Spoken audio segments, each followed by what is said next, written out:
Did you tell her to get away from me? She's crazy.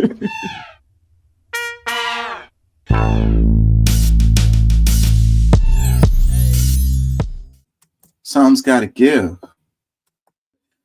The things that you do today, they may not have the impact today that you were intending to have, but they may have impact generations to come, long after you're gone.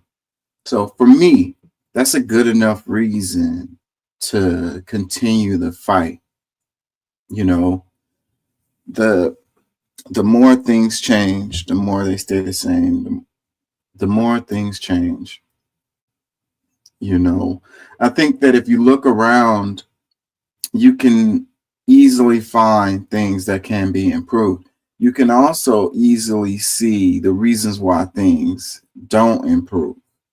You know, there's a lot of pressure to keep things to going the way that they've been going. The status quo.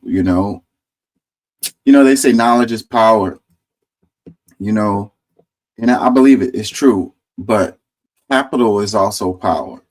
So, I used to think that it was all about the money. It's all about the money. It's all about greed, and people just want to make a lot of money, and that's the motivation, and that's what leads things to be the way that they are. But the more I learn, the more I look at stuff, the more I pay attention, the more I truly understand. I'm coming to the conclusion that it's not really about the money. The money is just the means to an end.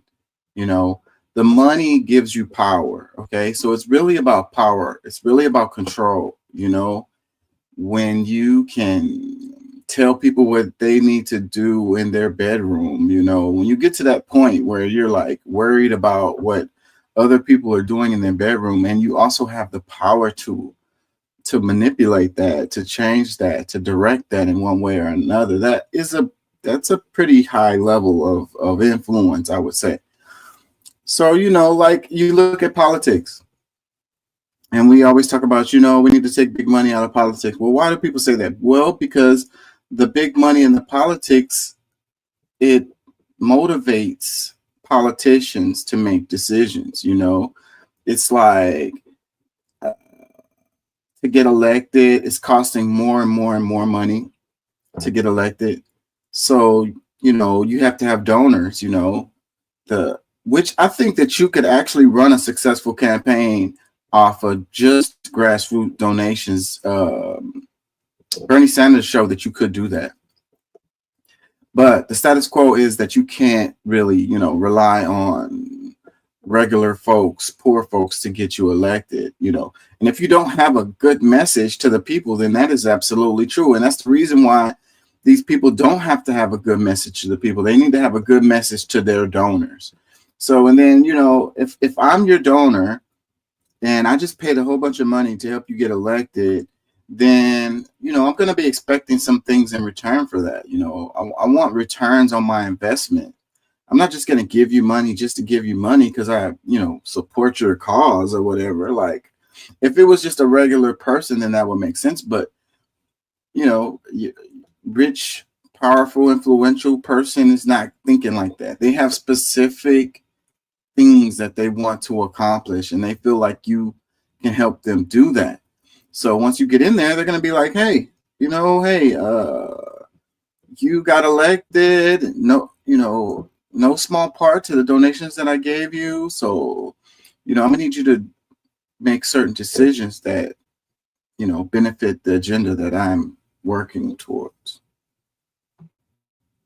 Basically, what I'm trying to say is that, capital is power. That is, that's a corporation able to have a hostile takeover of its competitor. That's someone buying up all the resources and setting the price. That's someone, having a monopoly over a market and being able to determine, the future of that market, the prices of that market, everything having to do with it.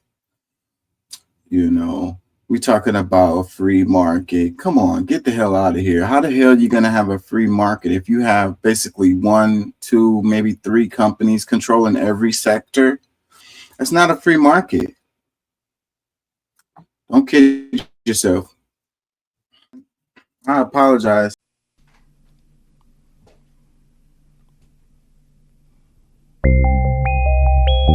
Hey, this is a shout out to the whole. Been doing a lot of